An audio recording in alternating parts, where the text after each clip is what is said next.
So when Hoosiers look back on your time as governor, what do you hope they will remember as Eric Holcomb's legacy? It's kind of a sentimental final stretch here. I feel like we've come out of the fourth turn and we're sprinting toward the finish and thinking along the way. I hope what people take with them is the last 8 years we've been steady Eddie, with a calm demeanor, very hungry posture. We've grown so much in terms of our economic development that allows us to invest in our people and places in an unprecedented way. And so there's so many good examples to point to around the whole state of Indiana about our direction and about our growth that I hope people feel like this was a time of not just growth but opportunity and new opportunities. And that's evidenced by so much of the investment activity and new career opportunities and leaning into research, not just into manufacturing. We've always been long been the number one manufacturing state in the country per capita, but now we're increasingly with a microelectronics hub and a hydrogen hub and a biotech hub, One Health Innovation District. We're leaning into becoming the epicenter of plant, animal, and human health, life sciences. And so we have evolved over time, and we're not just in the conversation, we're in the room where these small, medium, and large mega deals are being done. And that's a source of pride for me to be in the core, in the center of the country, without the advantages, natural advantages of the South or the coasts, and to be able to compete with them every single day. And so I hope folks are optimistic in reflection, and equally so about the future. Are there specific projects that you can point to that you hope are carried on by this next administration? There are. It always comes down to people, and we were able to actually become the first state to get the waiver to allow Medicaid to pay for some addiction recovery services. We've increased treatment beds since 2017 by 358%. So care is closer and more immediate. Those programs still need to continue.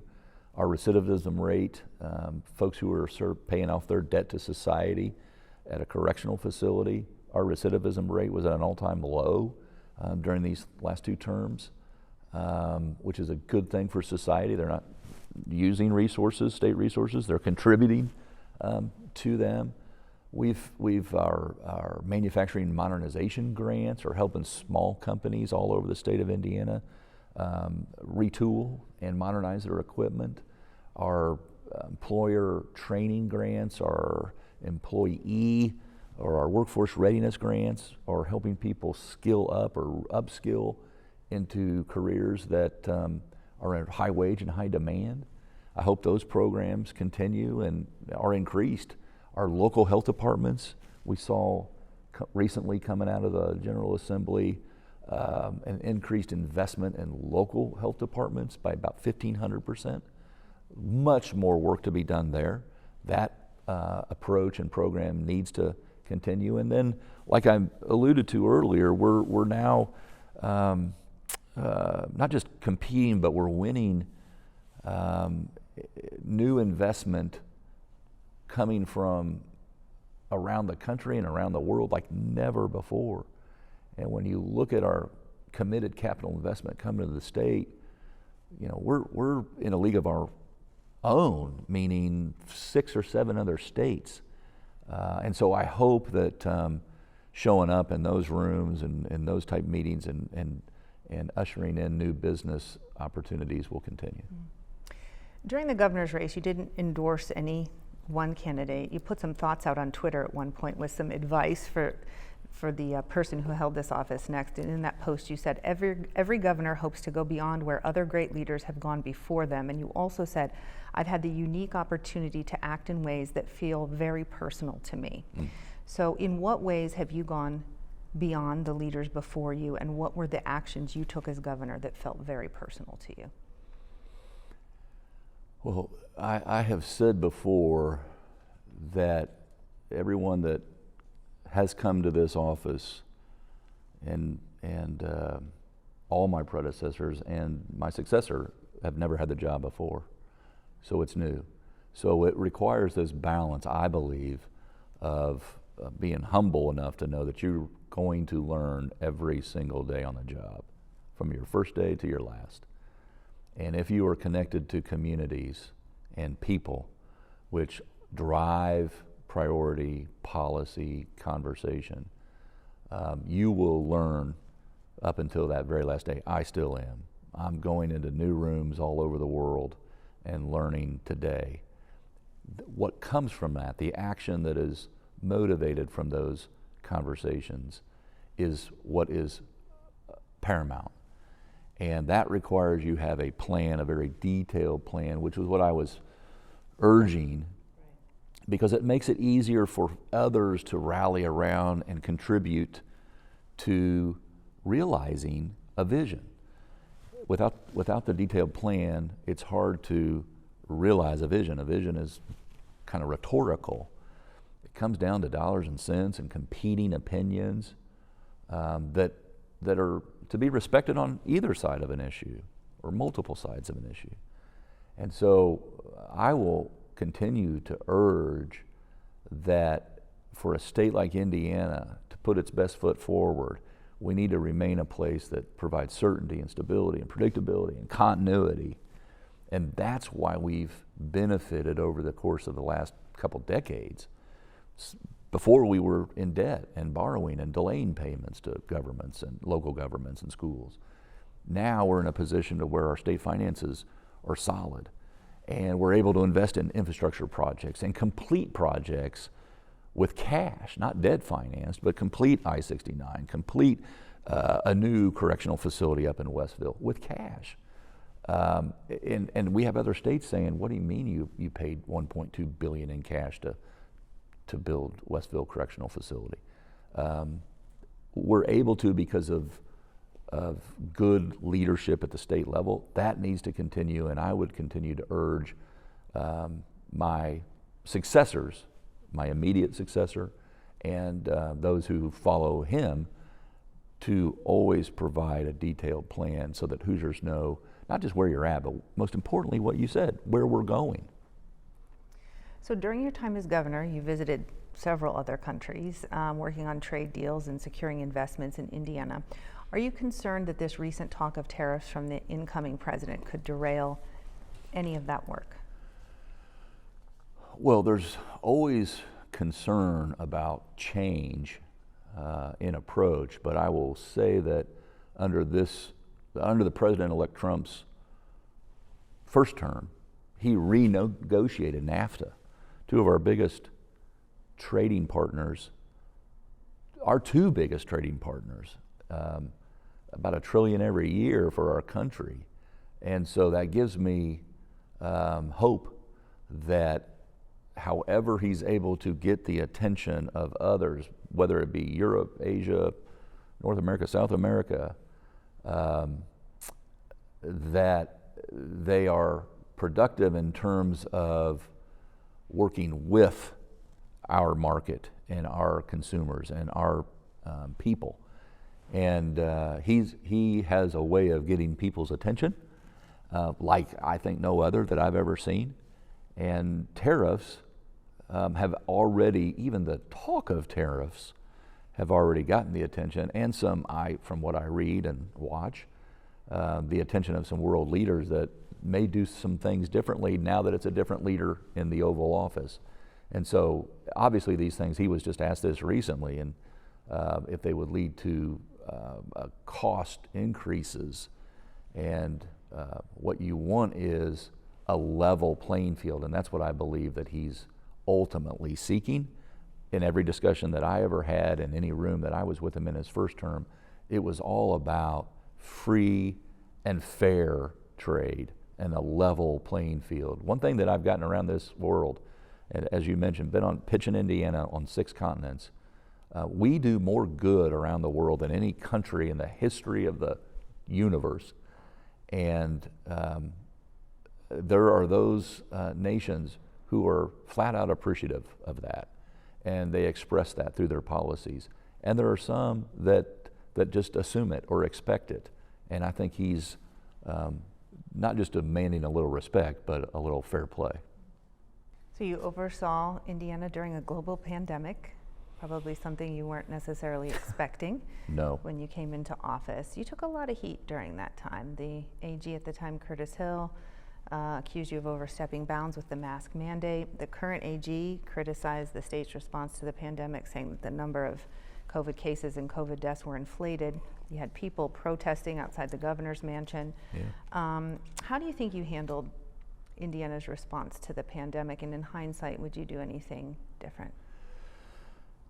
Oh, I mean, I'm flat out proud of this administration's handling of COVID, understanding that almost no one had been around in 1918 to see the last time we went through this, and certainly those in 1918 didn't contend with social media forces at work and the misinformation and disinformation, and the way that our administration handled this once in a lifetime, and I hope it's once in a lifetime going forward, global pandemic, where you were receiving information from the federal government, by the way, in direction and guidelines, and from multiple other sources, and data that was changing by the day. To be able to balance lives and livelihoods, fears, deaths on a daily basis that were personal and professional.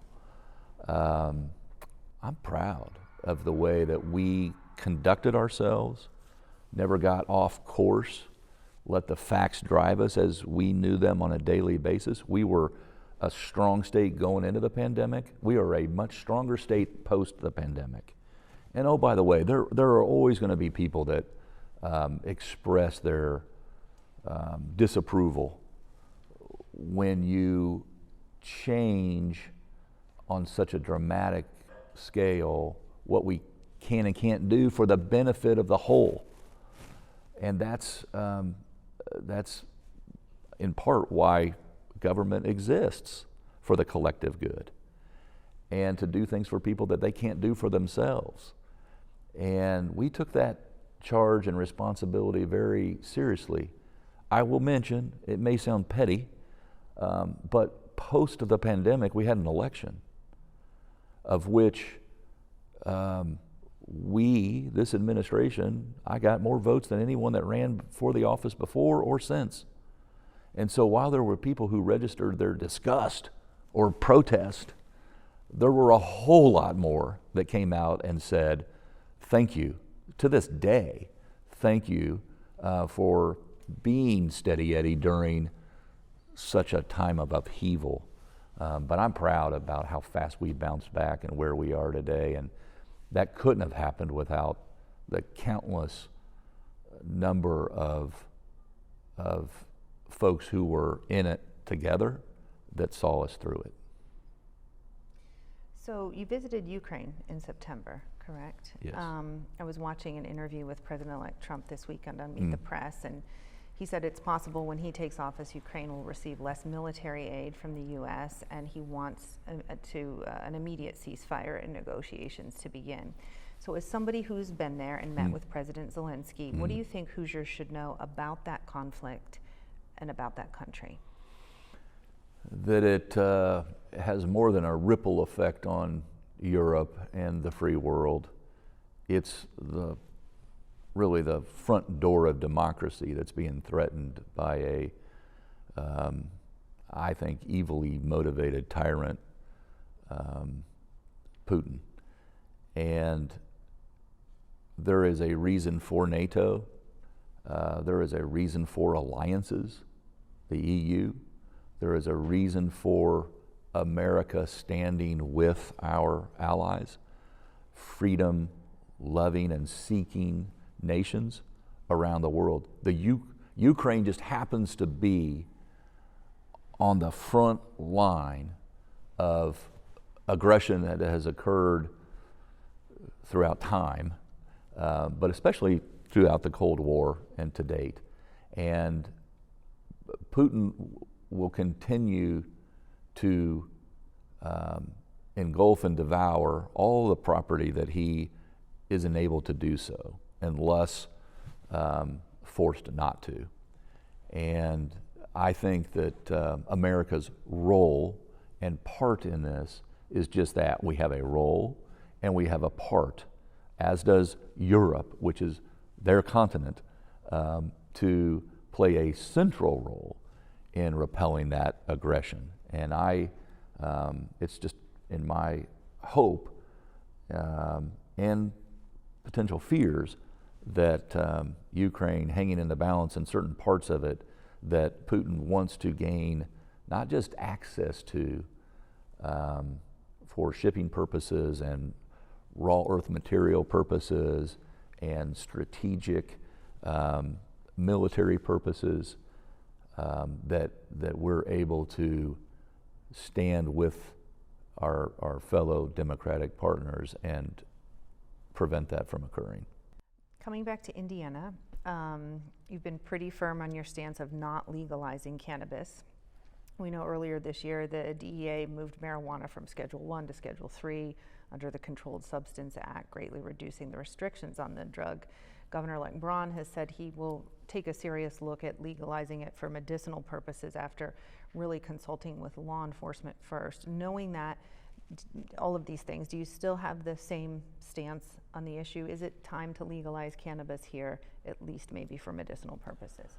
I think that cannabis should go through the same protocol as Robitussin or any other medicine that cures you. And until that happens, it's premature, including it still being a cash business for certain legal reasons, until that, not just law enforcement perspective, of which I heard from loud and clear, but also the medical perspective. And I was pleased that during my administration, I talked with Indiana University and Purdue University, one of the biggest med schools in the country and one of the biggest ag schools in the country, who were willing to do the real research into this topic that has been talked about from people who claim to be medical professionals that want to legalize it for municipal reasons. Then also we need to look at the cost of legalizing it. Not just I hear time and time again from proponents of it, how we're leaving so much revenue on the table. We heard that about hemp too, by the way. But how we're leaving all this revenue on the table and our neighbors are getting the revenue. I also think in that equation, you need to look at both sides of the ledger and look at the costs of it. And I talked to enough of my gubernatorial cohorts around the country where it is legalized, and they talk about the explosion of medical services that are needed. We're not talking about the marijuana during the Vietnam days today. Much more potent, much more addictive, much more counterproductive long term. If you want more younger people to do anything, legalize it. And that's what law enforcement will tell you. And they will tell you their hands are full right now. Now, having said that, you better make sure if you go down that route, your eyes are wide open on the cost of it, not just the immediate revenue stream that comes in, and then where that revenue gets diverted to, but also having the proper protocol. They said that in California, legalizing it would eliminate the underground trafficking of marijuana and drugs. Hasn't done that. So let's just admit that the corruption of legalizing it doesn't go away, and keep your eyes wide open and get a regulatory environment that's in place before you do. Don't learn along the way, because it's going to have a counter adverse effect on people's lives and family lives, and have the facts and the studies done not just underway, before making that change. So you're probably going to be remembered as the Indiana governor who signed the state's near total abortion ban into law. Do you still believe signing it was the right thing to do, and is there anything that you would change about that law? There are a number of things that as governor come your way, whether you like it or not, maybe a pandemic, a school shooting, abrupt policy changes that have been in place for a number of years. I believe, according to my conscience, that it was the right thing to do to sign that bill into law. Still do to this day. I believe that, yes, I will be remembered for a number of things. When I go out and about, which I do on a daily basis, this is not what comes to the forefront on anyone's mind. And there are 15 things before that do. Not minimizing this topic whatsoever. I'm just, in terms of how I'll be remembered, I think the state will be remembered for kind of turning that corner. I think also the future on this topic will be all about trying to persuade hearts and minds the other way, like they were for the past 50 years, trying to become more of a pro-life state. The folks that are on the other side of this, or pro-abortion services, will have to try to make their case to change hearts and minds, and that's what will be. Those affairs will be conducted upstairs and in this office for the foreseeable future. In 2022, you signed permitless carry into law. Superintendent Doug Carter testified, look, he thought that was going to make it harder on law enforcement to determine who's a good guy with a gun and a bad guy with a gun. And you've been pretty vocal in your support for law enforcement and their safety. So knowing that many, including Superintendent Carter, opposed that becoming law, why ultimately did you support that? Well, I have great respect for Superintendent Doug Carter, obviously, and support him in his role, 100%. And also did my research alongside him into other states that have had this same arrangement for years.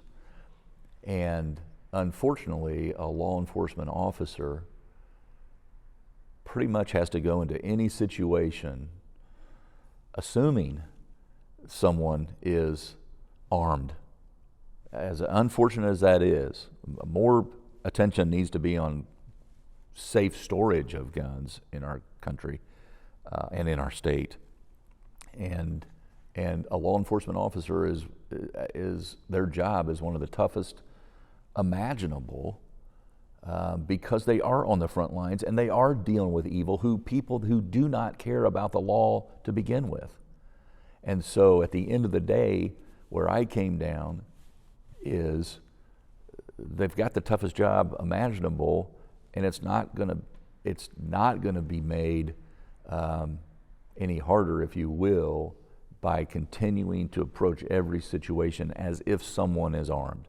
That is unfair to the law enforcement official, but that is the reality and the world in which we live in, and where evil and wrongdoing can strike anywhere at any time.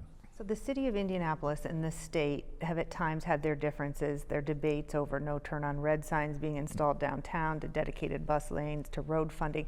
What can be done to improve that relationship going forward?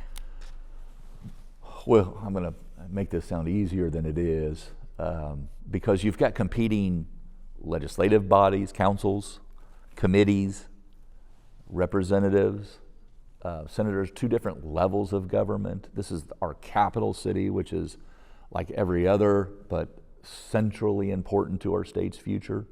It's a place of immense talent and growth. And so you want to work like partners on issues, whether they be locally important and or also statewide important. And it comes down to people, and it comes down to relationships, and it comes down to sitting together. And if at the end of the day you can't come to an agreement, you got to agree to disagree, so to speak, then that's where it plays out in our legislature. But I have always sought when I have an issue with anyone, whether it be in our capital city or in a community in northern or southern Indiana, to reach out and work directly with them. And that's where I think you come to a place where you're in unison and working harmoniously together, and you avoid those confrontations. So 2 other bills that received quite a bit of attention and generated pretty passionate debate during your time as governor, bills dealing with transgender youth. The first bill, 2022, barring transgender girls from playing on K through 12 girls school sports teams. You vetoed that bill, and we know lawmakers overrode that veto. Then in 2023, you signed into law a ban on transgender youth from receiving hormone therapies and puberty blockers. Yeah.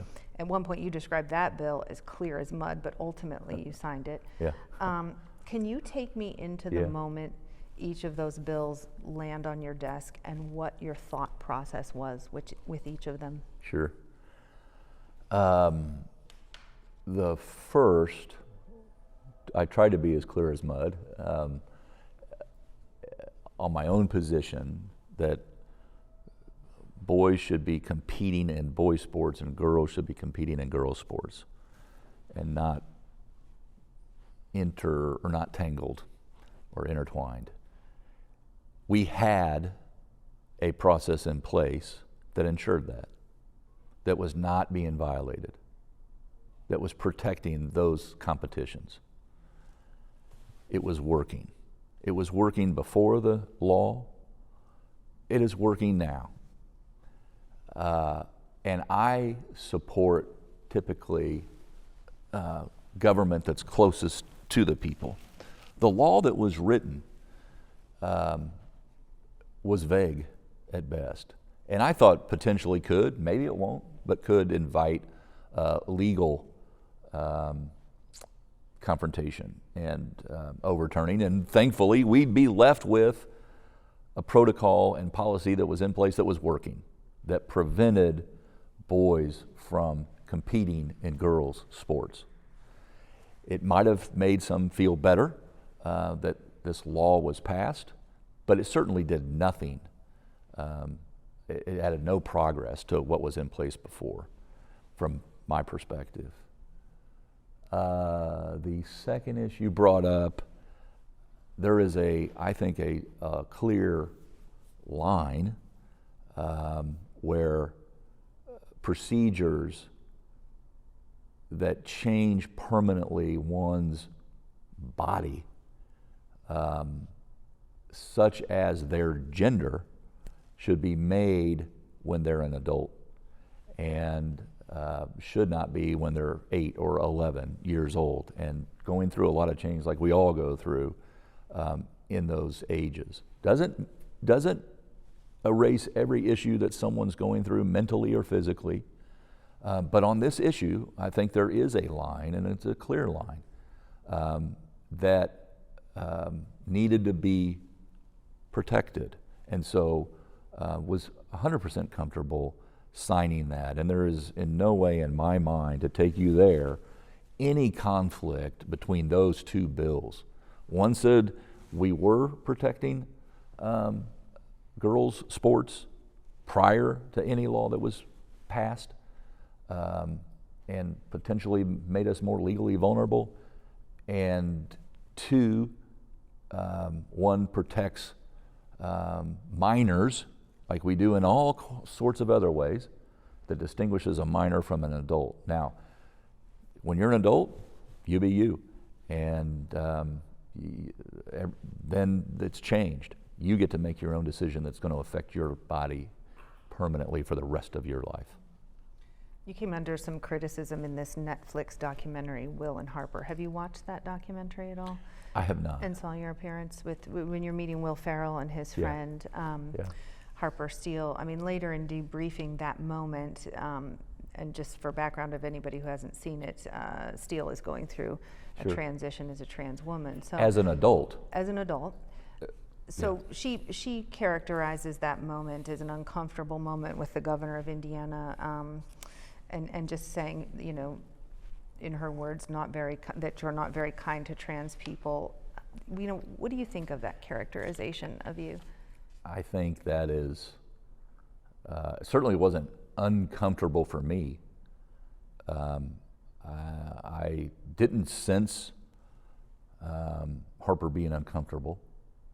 Certainly didn't sense Will Ferrell being uncomfortable. Now, mind you, it was a brief moment. It was a friend who said, "Can you meet Will Ferrell at a Pacer game?" Something you don't see, I've never seen before. Thought he was hilarious in a number of movies that he's been in. And he being Will Ferrell, explained to me what she was going through as an adult, much later in life, of which I'm very respectful of. And so to me, I felt like they had 10% of the information on which to make that comment. Like I just said, you be you, Harper. Like, you're an adult. You get to decide. And you will be treated with respect by me, and I think the vast majority of Hoosiers, as they said they were. And they shared their story with me, of which didn't change my opinion one iota. What are you going to miss the most about being the governor of Indiana? I jokingly say tech support and parking, just because that's something we all deal with. And those days will be here in 35 days. I'll return to normal.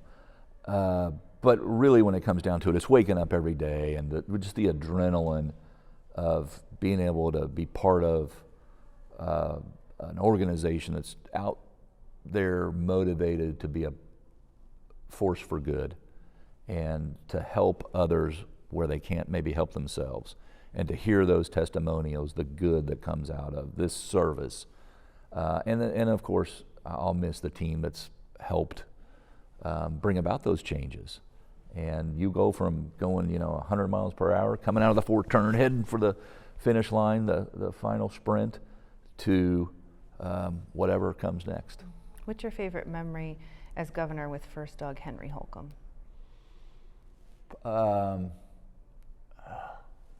Probably just him on my lap, looking at different views, whether they be in Brown County or on the back porch in a rocking chair. Did that almost nightly. And then, we would get up, he would go do his thing, and go back in and turn in every single night. And I miss that lap dog. What does day one of Eric Holcomb, private citizen, look like? Can we expect to see you run for office in the future? Or Day one is, according to my wife, she said the last 8 years has been about your schedule. The next 2 months will be about hers, and I will honor that and feel like I'm the winner in that negotiation. She's been through a lot too, and we're going to decompress and breathe, think about ways that we could contribute, but won't make any rushed decisions. I'll still feel this need to help organizations or companies that have approached me grow, whether it be here at home or globally, and to be a force for good in whatever comes next.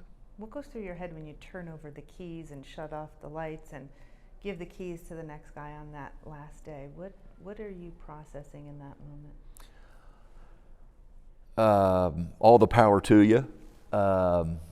I've seen this movie a couple times with my two predecessors, and so I know that we've been fortunate and blessed. It's been a true, not just, I don't say this rhetorically, it's been an honor and a privilege, both personal and professional privilege, to serve in this role, but it is public service.